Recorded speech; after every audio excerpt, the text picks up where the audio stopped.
Hello everyone, ಅಸ್ಸಲಾಂ ವಲೈಕುಮ್, ನಮಸ್ಕಾರ ಎಲ್ಲರಿಗೂ. ಹೇಗಿದ್ದೀರಾ ಎಲ್ಲರೂ? ಇವತ್ತು ಕೈಮಾ ಉಂಡೆ ಸಾರು ಮಾಡ್ಕೊಳ್ಳೋಣ.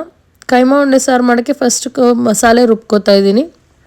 ಸೊ ಇಲ್ಲಿ ಫಸ್ಟು ಬೆಳ್ಳುಳ್ಳಿ ತೊಗೊಂಡಿದ್ದೀನಿ, ಹಸಿಮೆಣ್ಸಿನ್ಕಾಯಿ, ಶುಂಠಿ ಕಟ್ ಮಾಡಿ ಹಾಕ್ಕೊಂಡಿದ್ದೀನಿ, ಮತ್ತು ಈರುಳ್ಳಿ ಒಂದು ಹಾಕ್ಕೊಂಡಿದ್ದೆ, ಮತ್ತು ಕೊತ್ತಂಬರಿ ಹಾಕಿ ಇದನ್ನು ರುಬ್ಕೋತೀನಿ. ಅದರಲ್ಲಿ ರುಬ್ಬಿರೋ ಮಸಾಲೆ ಜೊತೆ ಒಂದು ಸ್ವಲ್ಪ ಕೈಮಾ ಹಾಕಿ ರುಬ್ಕೋತಾ ಇದ್ದೀನಿ. ಮಿಕ್ಸ್ ಮಾಡೋಕ್ಕೆ ಈಸಿ ಇರಲಿ ಅಂತ ಈ ಥರ ರುಬ್ಕೋತಾ ಇದ್ದೀನಿ. ಇದರಲ್ಲಿ ಮೂಳೆ ಬರ್ದಿರೋ ನೋಡ್ಕೋಬೇಕು. ಒಂದೊಂದು ಸತಿ ಮೂಳೆ ಬಂದರೆ ಜಾರಕ್ಕೆ ತುಂಬ ಪ್ರಾಬ್ಲಮ್ ಆಗುತ್ತೆ. ಸೊ ಅದರಿಂದ ಮಿಕ್ಕಿದ ಕೈಮಾ ಕೂಡ ಇದ್ರ ಜೊತೆ ಮಿಕ್ಸ್ ಮಾಡಿ ಇಟ್ಕೋತಾ ಇದ್ದೀನಿ. ಈಗ ಉಪ್ಪು, ಡ್ರೈ ಮಸಾಲೆ ಎಲ್ಲ ಹಾಕ್ಕೋತಾ ಇದ್ದೀನಿ.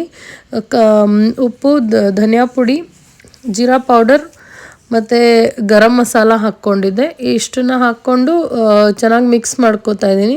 ಮಿಕ್ಸ್ ಮಾಡಿ ಈ ಥರ ಉಂಡೆ ಮಾಡಿ ಇಟ್ಕೋತಾ ಇದ್ದೀನಿ. 2-3 ಅಷ್ಟೇ ಮಾಡ್ತಾಯಿದ್ದೀನಿ ಸಾರು. ಸೊ ನಾನು ಕ್ವಾಂಟಿಟಿ ಸ್ವಲ್ಪ ಕಡಿಮೆ ತೊಗೊಂಡಿದ್ದೀನಿ. ಒಂದು 1/4 kg ಅಷ್ಟು ಕೈಮಾ ತೊಗೊಂಡಿದ್ದೆ. ಈಗ ಕೈಮಾನ ಉಂಡೆನ ಸ್ವಲ್ಪ ಫ್ರೈ ಮಾಡ್ಕೋಬೇಕು. ಇದರಲ್ಲಿ ತುಂಬ ನೀರು ಬಿಟ್ಕೊಳ್ಳುತ್ತೆ, ಅದಕ್ಕೆ ಒಂದು ಸ್ವಲ್ಪ ಫ್ರೈ ಮಾಡಿ ಇಟ್ಕೊಂಡ್ರೆ ಸಾರಲ್ಲಿ ಹಾಕೋಕ್ಕೆ ಮುಂಚೆ ಇದು ಶೇಪ್ ಈ ಥರನೇ ಇರುತ್ತೆ. ಸೊ ಅದಕ್ಕೋಸ್ಕರ ನಾನು ಫ್ರೈ ಮಾಡ್ಕೋತಾ ಇದ್ದೀನಿ. ಜಾಸ್ತಿ ಏನಿಲ್ಲ, ಒಂದು ಕಡೆ ಒಂದು 2 to 3 minutes ಅಷ್ಟೇ ಇದನ್ನು ಫ್ರೈ ಮಾಡಿ ತೆಗೆದು ಸೈಡಲ್ಲಿ ಇಟ್ಕೋಬೇಕು.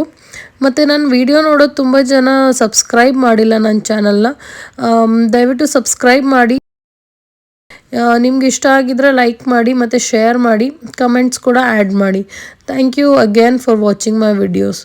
ನೋಡಿ, ನಾನು ಈ ಥರ ಎಲ್ಲ ಕೈಮಾ ಉಂಡೆನ ಫ್ರೈ ಮಾಡಿ ತೆಗೆದುಕೋತಾ ಇದ್ದೀನಿ. ಇದರಲ್ಲಿ ಸ್ವಲ್ಪ ಇದು ಆಯಿಲೆಲ್ಲ ತುಂಬ ರಿಲೀಸ್ ಆಗುತ್ತೆ, ಮಟನ್ ಅಲ್ವಾ. ಸೊ ಇದರಲ್ಲಿ ಫ್ಯಾಟ್ ರಿಲೀಸ್ ಆಗುತ್ತೆ. ಈ ಆಯಿಲ್ನ ಬಿಸಾಕಬಾರ್ದು. ಈ ಆಯಿಲ್ನ ತೆಗೆದು ನಾನು ಸೈಡಲ್ಲಿ ಇಟ್ಕೊಂಡು ಮತ್ತೆ ಬಾಣಲಿನ ವಾಶ್ ಮಾಡ್ಕೊಂಡಿದ್ದೆ. ನೆಕ್ಸ್ಟ್ ಇಲ್ಲಿ ಸಾರಿಗೆ ಮಸಾಲೆ ರುಬ್ಕೋತಾ ಇದ್ದೀನಿ. ಫಸ್ಟ್ ಗರಂ ಮಸಾಲೆಯಲ್ಲಿ ಚಕ್ಕೆ ಮತ್ತು ಲವಂಗ ಹಾಕ್ಕೊಂಡಿದ್ದೀನಿ. ಆ್ಯಂಡ್ ಮತ್ತು ಈರುಳ್ಳಿ ಮತ್ತು ಕಾಯಿ ತುರಿ ಇರಲಿಲ್ಲ, ಸೊ ಕೊಕೊನಟ್ ಪೌಡರ್ನ ಹಾಕ್ಕೊಂಡಿದ್ದೆ. ಇದು ನೋಡಿ, ಕೈಮಾ ಉಂಡೆ ಫ್ರೈ ಮಾಡಿದ್ವಲ್ಲ ಅದೇ ಆಯಿಲ್ ಇದು. ಆಯಿಲಲ್ಲೇ ನಾನು ಸಾರು ಮಾಡ್ತಾಯಿದ್ದೀನಿ. ಅದು ಫ್ಲೇವರ್ ಎಲ್ಲ ತುಂಬ ಚೆನ್ನಾಗಿರುತ್ತೆ ಅದರಿಂದ. ಫಸ್ಟು ಜಿಂಜರ್ ಗಾರ್ಲಿಕ್ ಪೇಸ್ಟ್ ಹಾಕ್ಕೊಂಡು ಫ್ರೈ ಮಾಡ್ಕೋಬೇಕು. ನೆಕ್ಸ್ಟ್ ನಾವು ರುಬ್ಕೊಂಡಿರೋ ಮಸಾಲೆನ ಇದರಲ್ಲಿ ಹಾಕ್ಕೊಂಡು ಚೆನ್ನಾಗಿ ಕುಕ್ ಮಾಡ್ಕೋಬೇಕು. ಟೊಮ್ಯಾಟೊ ಇರೋದ್ರಿಂದ ಇದಕ್ಕೆ ಉಪ್ಪು ನಾನು ಮುಂಚೆನೇ ಹಾಕ್ಕೋತೀನಿ. ಉಪ್ಪು ಹಾಕೋದ್ರಿಂದ ತುಂಬ ಫಾಸ್ಟಾಗಿ ಕುಕ್ ಆಗುತ್ತೆ ಮತ್ತು ಫ್ಲೇವರ್ ಕೂಡ ತುಂಬ ಚೆನ್ನಾಗಿರುತ್ತೆ ಅಂತ ಫಸ್ಟೇ ಹಾಕ್ಕೋತಾ ಇದ್ದೀನಿ. ಉಪ್ಪು ಮತ್ತು ಡ್ರೈ ಮಸಾಲೆ ಎಲ್ಲ ಹಾಕ್ಕೋತೀನಿ. ಆ್ಯಂಡ್ ಹಾಕ್ಕೊಂಡು ಇದನ್ನು ಕುಕ್ ಮಾಡ್ಕೋಬೇಕು. ಆಯಿಲ್ ಚೆನ್ನಾಗಿ ಸೆಪ್ರೇಟ್ ಆಗೋವರೆಗೂ ಇದನ್ನು ಕುಕ್ ಮಾಡಿಕೊಂಡು ಒಂದು 70% ಕುಕ್ ಆಗಿದೆ ಅಂದಮೇಲೆ ಇದರಲ್ಲಿ ಕೈಮಾ ಉಂಡೆನ ಹಾಕ್ಕೋತೀನಿ. ನೋಡಿ, ಖಾರದ ಪುಡಿ, ಧನಿಯಾ ಪೌಡರ್, ಜೀರಾ ಪೌಡರ್ ಮತ್ತು ಗರಂ ಮಸಾಲ ಹಾಕ್ಕೊಂಡಿದ್ದೀನಿ. ಇದೊಂದು ಸ್ವಲ್ಪ ಕುಕ್ ಆದಮೇಲೆ ಇದರಲ್ಲಿ ಮೀಟ್ ಮಸಾಲ ಹಾಕ್ಕೋತೀನಿ. ಮೀಟ್ ಮಸಾಲ ಹಾಕೋದ್ರಿಂದ ಮಸಾಲೆ ತುಂಬ ಚೆನ್ನಾಗಿ ಬರುತ್ತೆ ಸಾರು. ಸೊ ಇದು ನೋಡಿ, ಕುಕ್ ಆಗೋಕ್ಕೆ ಇಡ್ತಾಯಿದ್ದೀನಿ. ಒಂದು 10 minutes ಅಷ್ಟೇ. ಈ ಚೆನ್ನಾಗಿ ನೀರೆಲ್ಲ ಬಿಟ್ಕೊಂಡು ಕುಕ್ ಆದಮೇಲೆ ಇದರಲ್ಲಿ ನಾನು ಇನ್ನು ಸ್ವಲ್ಪ ನೀರು ಹಾಕ್ಕೊಂಡು ಮತ್ತು ಮೀಟ್ ಮಸಾಲ ಹಾಕಿದ್ದೆ.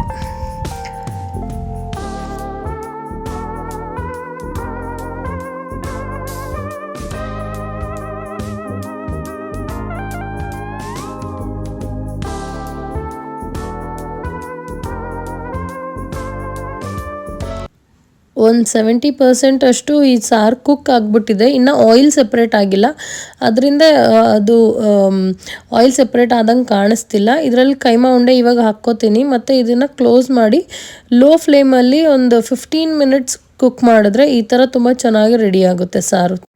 ಇದನ್ನು ಅನ್ನ ಜೊತೆ, ಮುದ್ದೆ ಜೊತೆ ತುಂಬ ಚೆನ್ನಾಗಿರುತ್ತೆ. ನೀವು ಟ್ರೈ ಮಾಡಿ. Let me know if you like it.